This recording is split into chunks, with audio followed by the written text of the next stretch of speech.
حامد علی صاحب نے مدینہ منورہ سے آپ سوال کرتے ہیں، مفتی صاحب ایک حدیث مبارک میں آیا ہے کہ امام اس کو بنایا جائے جو قرآن سب سے اچھا پڑھتا ہو یا جسے قرآن زیادہ یاد ہو، جبکہ فقہ حنفی میں لکھا ہے کہ امام کے لیے اسے مقدم کیا جائے جو زیادہ علم رکھنے والا ہو۔ ان دونوں باتوں میں بظاہر تضاد اور ٹکراؤ معلوم ہوتا ہے، اس کا کیا حل ہوگا؟ وضاحت فرما کر شکریہ کا موقع دیں۔ ان کے سوال کا حاصل یہ ہے کہ امامت کے لیے مصلی امامت پر کس کو مقدم کرنا اور کس کو کھڑا کرنا مستحب ہے، یعنی ایسا شخص جو مسائل زیادہ جانتا ہے، دین کا علم زیادہ رکھتا ہے، اس کو کھڑا کیا جائے، یا اس شخص کو کھڑا کیا جائے جو قرآن کریم اچھی آواز میں حروف کے اچھی ادائیگی کے ساتھ پڑھتا ہے۔ دوسرے الفاظ میں مصلی امامت کے لیے عالم کو مقدم کیا جائے، اسے آگے کیا جائے، یا اقرا کو مقدم اور آگے کیا جائے۔ عالم کا معنی جس کے پاس علم زیادہ ہو، اور اقرا کا معنی جسے قرآن کریم کی ادائیگی اچھی طرح آتی ہو یا جس کو قرآن کریم زیادہ یاد ہو۔ دیکھیے، آپ نے جو حدیث کوٹ کی ہے، امام اعظم امام ابو حنیفہ رحمہ اللہ تعالی کی جو فقہ ہے، اس فقہ کے مسئلہ کو اگر اچھی طرح انسان سمجھ لے تو واضح ہو جاتا ہے کہ اس حدیث مبارک کا معنی کیا ہے۔ ہم یہ دیکھتے ہیں کہ واقعی فقہ حنفی میں یہ بات موجود ہے کہ اگر ایک زیادہ علم رکھنے والا شخص ہو اور ایک شخص وہ ہے جو زیادہ اچھی قرات کرتا ہے، تو مصلی امامت کے لیے زیادہ علم والے شخص کو آگے کیا جائے۔ اس کی دلیل یہ ہے کہ صحیح بخاری میں حضرت ابو موسیٰ اشعری رضی اللہ تعالی عنہ سے روایت ہے، حدیث نمبر 678 میں 678 میں حضرت ابو موسیٰ اشعری رضی اللہ عنہ ارشاد فرماتے ہیں کہ رسول اللہ صلی اللہ علیہ وسلم کی بیماری کے جب ایام تھے اور آپ علیہ الصلوۃ والسلام نے دنیا سے وصال فرمانا تھا، تو مرض الوفات میں جب آپ علیہ الصلوۃ والسلام کی بیماری کچھ زیادہ ہوئی تو آپ علیہ الصلوۃ والسلام نے حکم فرمایا، مرو ابا بکر فلیصلی بالناس، لوگوں کو بتاؤ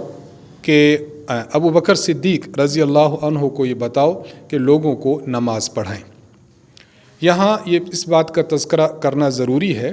کہ حضور علیہ الصلوۃ والسلام کی صحابہ میں دو شخصیات ہیں جن کو دو لقب دیے گئے، نمبر 1 زیادہ علم والا، نمبر 2 بڑا قاری۔ زیادہ علم والا یعنی عالم اور زیادہ قاری یعنی اقرا۔ زیادہ علم والا جو لقب دیا گیا ہے وہ حضرت ابوبکر صدیق رضی اللہ عنہ کو دیا گیا، اور زیادہ قاری بڑا قاری جو لقب دیا گیا وہ حضرت ابی بن کعب رضی اللہ عنہ کو دیا گیا۔ چنانچہ حضرت ابو سعید خدری رضی اللہ عنہ سے روایت ہے، صحیح بخاری حدیث نمبر 466 میں آپ فرماتے ہیں، کان ابو بکر اعلمنا، حضرت ابوبکر صدیق رضی اللہ عنہ کا علم ہم سب سے زیادہ تھا، ہم میں عالم زیادہ علم والے تھے۔ اور دوسری جانب حضرت ابی بن کعب رضی اللہ عنہ کے بارے میں اسی صحیح بخاری میں موجود ہے، حدیث نمبر 5005 میں حضرت عمر رضی اللہ عنہ ارشاد فرماتے ہیں، ابی اقرؤنا، کہ ابی بن کعب ہم میں زیادہ قاری اور بڑے قاری تھے۔ اب دو شخصیات ہیں، حضرت صدیق اکبر رضی اللہ عنہ اور حضرت ابی بن کعب رضی اللہ عنہ۔ حضور علیہ الصلوۃ والسلام نے جب مصلی امامت دینا چاہا تو آپ نے اقرا کے حوالے نہ کیا بلکہ آپ نے عالم کے حوالے کیا۔ حضرت ابی بن کعب رضی اللہ عنہ بھی موجود ہیں اور حضرت ابوبکر صدیق رضی اللہ عنہ بھی موجود ہیں۔ حضرت صدیق اکبر رضی اللہ عنہ کو مصلی امامت دینا اس بات کی دلیل ہے کہ حضور علیہ الصلوۃ والسلام کا عمل مبارک یہ ہے کہ امامت کے لیے عالم زیادہ علم رکھنے والا بندہ آگے آنا چاہیے، نہ کہ وہ شخص جس کو قرآن زیادہ یاد ہو یعنی اقرا۔ تو اس حدیث مبارک سے یہ بات ثابت ہوتی ہے کہ حضور علیہ الصلوۃ والسلام نے اپنے آخری ایام میں جس شخصیت کو مصلی کی امامت دی ہے وہ عالم ہیں۔ اس کے ساتھ دوسری بات بھی یہ سمجھ لیں کہ امام بخاری رحمہ اللہ نے اپنی کتاب صحیح بخاری میں